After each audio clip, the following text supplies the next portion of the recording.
qui a été formé à la suite donc, de l'élection du président de la République le 24 février 2019. Et dans le cadre donc, de la formation de ce nouveau gouvernement, effectivement, le département de l'enseignement supérieur, de la recherche et de l'innovation a changé de patron, avec maintenant le départ du professeur Mary Teuw Niane qui est remplacé par notre collègue le docteur Cheikh Omar Anne.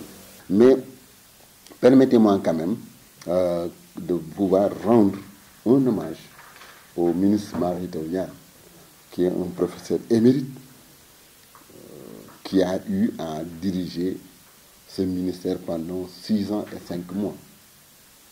Pendant ces 6 ans et ces 5 mois, c'est vrai, il y a eu des hauts et des bas, il faut le dire, parce que nous étions sortis de la concertation nationale sur l'avenir de l'enseignement supérieur en 2013, à la suite donc de laquelle concertation, il fallait amorcer un certain nombre de réformes.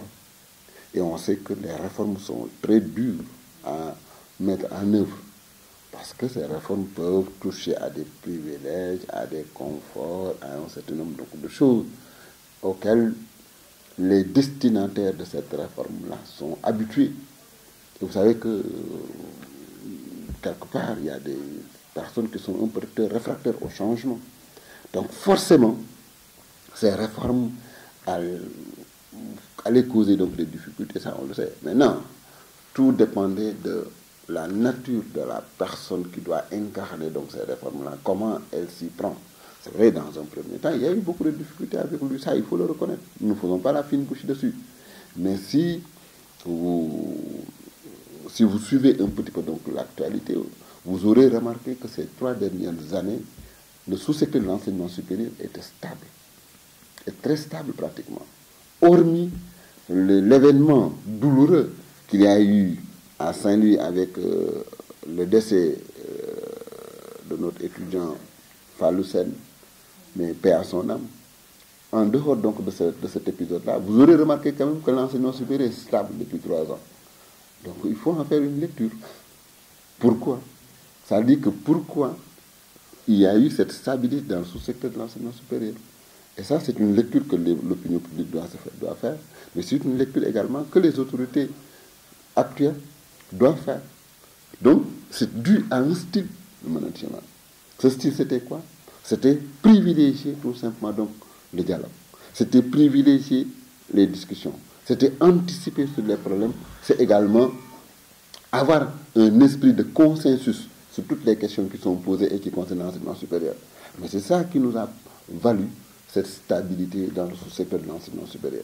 Et je pense qu'il faut en remercier et en féliciter également donc, le professeur Mary Teuw Niane, avec qui nous avions mis en place un mécanisme. Chaque début d'année, nous nous rencontrions dans le cadre d'un top management entre le ministère de l'enseignement supérieur, tous les recteurs, tous ces directeurs centraux, le bureau national du CES et tous les coordonnateurs de campus, pour qu'ensemble, nous épluchions donc toutes les questions qui concernent le sous-secteur de l'enseignement supérieur et de façon spécifique que chaque coordonnateur de campus puisse interpeller sous la présence de M. le ministre de l'enseignement supérieur les recteurs et que des réponses puissent être données à ces interpellations et que des engagements puissent être pris devant M. le ministre de l'enseignement supérieur. Et c'est sur la base de ces engagements-là que nous fonctionnions. Et c'est vraiment ce style de management-là qui nous a permis aujourd'hui donc de stabiliser le sous-secteur de l'enseignement supérieur.